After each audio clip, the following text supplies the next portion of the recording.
clear out for a second because I got to talk Oakland A's. Oh, Sacramento A's. The opening homestand is in. And as you might imagine, it was exactly the opposite of what John Fisher and Rob Manfred and the Kings owner was telling us. That it was going to be this wondrous experience where because the capacity was so small and because the atmosphere was so intimate, it was going to make it more special. Boy, wake me up when it's more special. It begins on opening night when there's sell the team chants breaking out. When also we see if a player gets injured, run from the dugout across the diamond, across the outfield, and out through the outfield fence. How's that for Major League Baseball? We also saw the tool shed that the media availability is in. And look, I'm not here to play violence for the media. All of us went through the rigors, no matter at what level we are in sports media, covering minor league baseball as I did, covering small college basketball, football, Olympic sports, what have you. Everyone's done media availabilities and something like that.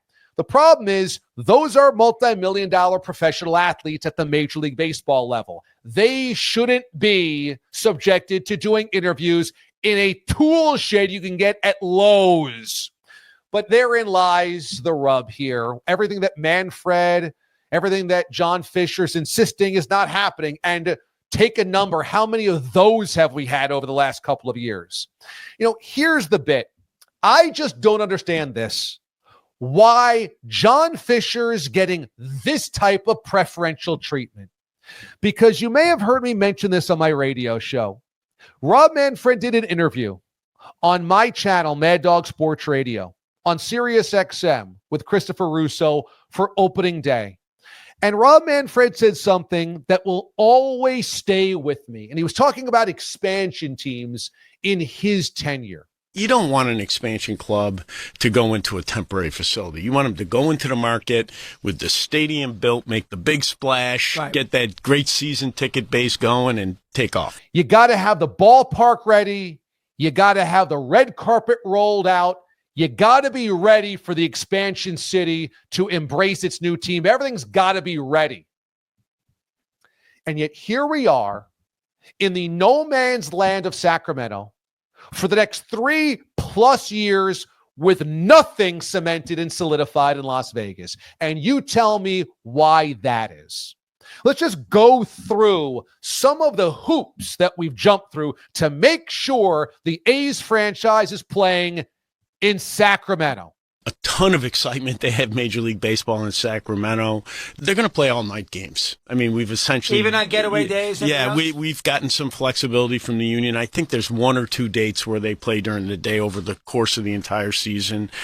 We put a unique grass system in there that we think is going to be the coolest possible as opposed to going to turf. I don't think we play the World Series in Sacramento. I know for sure we're not going to, but maybe around. We'll see. But you would not rule out a wild card round there? I won't rule that out right now. I really won't. I'm not saying I will, but we're going to have to decide. Number 1, Rob Manfred, bragging. We changed the turf. It's not artificial turf. It's going to be grass. We can play on grass. It makes it cooler in the summer. Why do we have to worry about the grass being changed? Well, that's because it's so darn hot in Sacramento, they can't play day games. And so they had to make sure they got a green light from the MLB Players Association just to make sure that they can play all-night games this year because day games, getaway games, travel days will be too impossibly scorching hot. So that's number 2.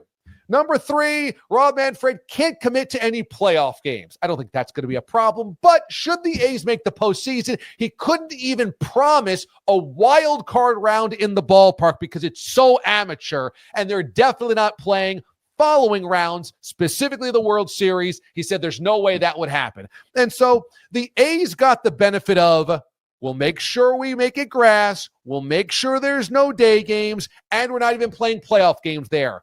but we're going to make sure you have to leave Oakland. There's a ballpark in Oakland right now sitting and being used by a team, a soccer team.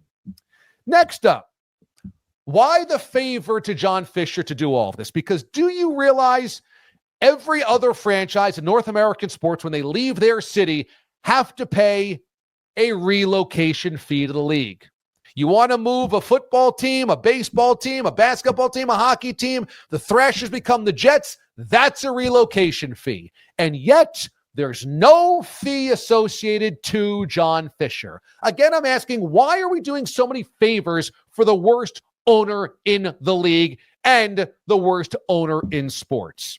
In Sacramento, if you are a Sacramento resident and you want to buy Sacramento A's gear, you can't, because the A's aren't putting Sacramento in anything that they own.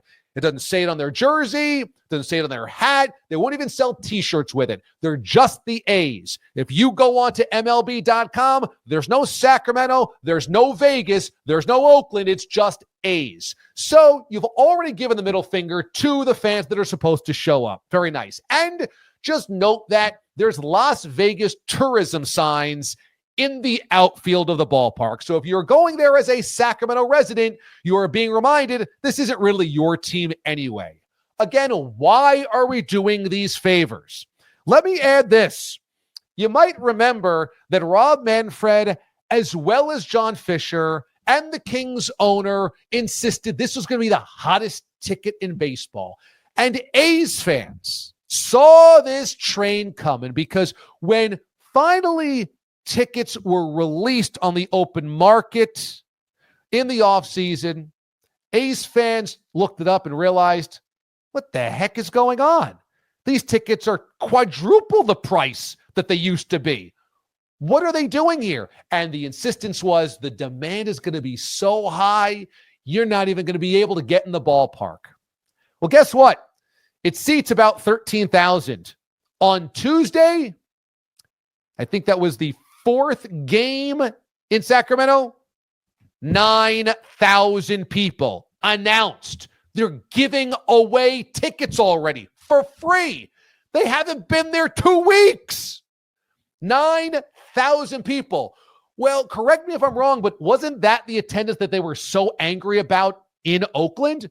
Again, there's a major league ballpark. Granted, there's been no love given to it for years. Paint is peeling, foundation's cracking, possum in the press box. But at least it can host playoff games. And they sold that bad boy out to end last year's regular season. What? If you're going to get 9,000 people anyway, why are we doing it in a place with a tool shed for the media? This is what I'm asking. Why the favors being done? If you're going to be insistent that they move to Las Vegas, that's one thing. You believe that's a market you got to get to. You believe that Vegas money is just going to be pumped out of there. You want to be in the business of gambling. You got to get to Vegas, so be it. What was the rush in getting to Sacramento? Why did Rob Manfred agree to all of this? Why did the baseball owners agree to this nomadic, ridiculous, absurdist, cheap, juvenile, unprofessional JV existence for the A's for 3 years minimum? Why? There's a ballpark. There's a ballpark in Oakland. This is insanity. It seats 13 grand. They can't sell that out. It's day 4. Why are they doing this favor for John Fisher? Well, I don't know. We may never know. But I'm going to add this. Once upon a time, Bud Selig facilitated the sale of the Oakland A's. He facilitated the sale of the Oakland A's to a former frat brother of his. John Fisher was part of that purchasing team. Bud Selig, Rob Manfred, like this. Manfred worked under Bud Selig for years. Smells like there's been a favor all along. Smells like there's been cronyism all along. Smells like there's been an inside deal all along. once upon a time was make sure that Bud Selig's frat bro gets that baseball team. And how many years later, let's make sure John Fisher doesn't have any penalty in trying to extricate himself in the most haphazard, ham-fisted, absurd way ever. We're playing in a AAA stadium for 3 years, completely unnecessarily. Professional athletes are doing interviews in a makeshift tool shed. Why? Why the rush? Why no relocation fee? Why?